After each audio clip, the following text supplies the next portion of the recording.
دیکھو اللہ نے سلیمان علیہ السلام کو بہت زیادہ دولت دی ہے. اس کائنات میں جتنی دولت حضرت سلیمان کو ملی اور جتنی بڑی حکومت حضرت سلیمان کو ملی، اتنی حکومت اور اتنی دولت اللہ نے کسی کو بھی نہیں دی ہے. بات سننا ذرا، میں کہنا کیا چاہ رہا ہوں خوب غور سے سمجھیں، کیونکہ سلیمان علیہ السلام جیسی حکومت کسی کو بھی نہیں ملی، یہ قرآن سے ثابت ہے. ان جیسی دولت کسی کو بھی نہیں ملی، لیکن ان جیسی موت بھی کسی کی نہیں ہوئی.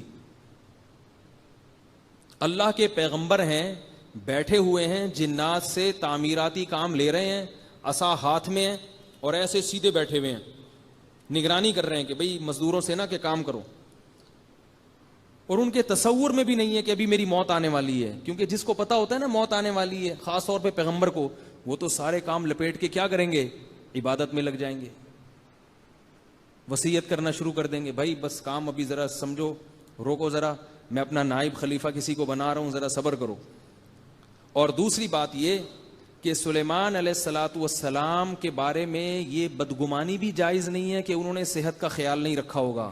جتنا اپنی صحت کا خیال پیغمبر رکھتے ہیں اتنا خیال دنیا میں کوئی بھی نہیں رکھتا. پیغمبر کبھی بھی ایسی خوراک نہیں کھاتے جو ان کی صحت کے لیے نقصان دہ ہو. پیغمبر کبھی اتنا نہیں کھاتے کہ جو ان کی صحت کے لیے نقصان دہ ہو. پیغمبروں کی زندگی بالکل معیاری ہوتی ہے، صحت کے اعلیٰ معیار پر ہوتی ہے، اور کوئی پیغمبر اللہ نے کمزور پیدا نہیں کیا. سارے پیغمبر خوبصورت، پرکشش، انتہائی اعلیٰ اور معیاری صحت کے حامل ہوتے ہیں. تو اب مجھے بتاؤ، سلیمان علیہ السلام لاٹھی ایسے ہاتھ میں رکھ کے، ٹیک لگا کے اور نگرانی کر رہے ہیں، اور اللہ فرماتے ہیں موت کا فرشتہ آیا اور روح قبض کر کے چلا گیا. ایسے منٹوں میں روح قبض کی ہے کہ وہ اسی طرح ہی پڑے رہے ہیں، بس ایسے بیٹھے ہوئے اور موت آ گئی، کیونکہ ٹیک لگی ہوئی تھی، گرے نہیں. اور جنات یہ سمجھ رہے تھے کہ سلیمان علیہ السلام نگرانی کر رہے ہیں، کیونکہ انبیاء کی جب موت واقع ہوتی ہے تو ان کے جسم میں تغیر نہیں ہوتا، انبیاء کی باڈی محفوظ رہتی ہے، اس میں کوئی تغیر نہیں آتا. اسی وجہ سے نبی صلی اللہ علیہ وسلم کو دیر سے دفنایا گیا ہے کہ جلدی دفنا دیتے تو خلافت میں اختلاف ہو سکتا تھا.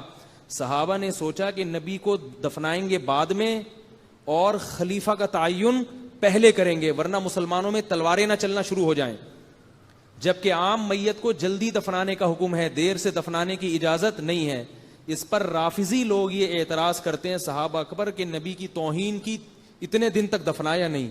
تو یاد رکھو، نبی کی اس لیے توہین نہیں ہے کہ نبی کے جسم میں ذرہ برابر بھی تغیر نہیں ہوتا، ایسے ہی چمکتا ہے، ایسے ہی فریش ہوتا ہے جیسے دنیا میں تھا. تو صحابہ نے سوچا کہ خلیفہ کا نامزد ہونا پہلے ضروری ہے، ورنہ کہیں منافقین امت میں اختلاف نہ پیدا کر دیں، اس لیے بعد میں دفنایا ہے. تو سلیمان علیہ السلام کے جسم میں کوئی تغیر نہیں ہوا، بالکل ایسے بیٹھے ہوئے ہیں، موت آئی اور گئے دنیا سے. یہاں تک کہ دیمک نے ان کی لکڑی کو کھانا شروع کر دیا، جو عصا تھا نا، عصا لاٹھی، وہ کھاتے کھاتے جب اس کا بیلنس آؤٹ ہوا ہے تو سلیمان علیہ السلام زمین پہ گر گئے. پھر لوگوں نے آ کے دیکھا، نبض چیک کی، لوگوں نے بولا بھائی ان کا تو انتقال ہو گیا. قرآن کہتا ہے کہ اگر جنات کو پہلے پتہ چل جاتا نا یہ دنیا سے جا چکے ہیں تو اتنی سخت محنت اور مزدوری میں نہ لگے رہتے، وہ تو ان کے روب سے لگے ہوئے تھے. تو اب دیکھو اللہ نے سلیمان علیہ السلام کو ایک دم کیوں اٹھا لیا؟ یہ بتانے کے لیے کہ اتنی دنیا، اتنی دولت پیغمبر کو بھی دی ہے، تو بعد والوں کو یہ بتا دیا کہ دنیا دل لگانے کی چیز نہیں ہے. سلیمان کو، جس کو اتنا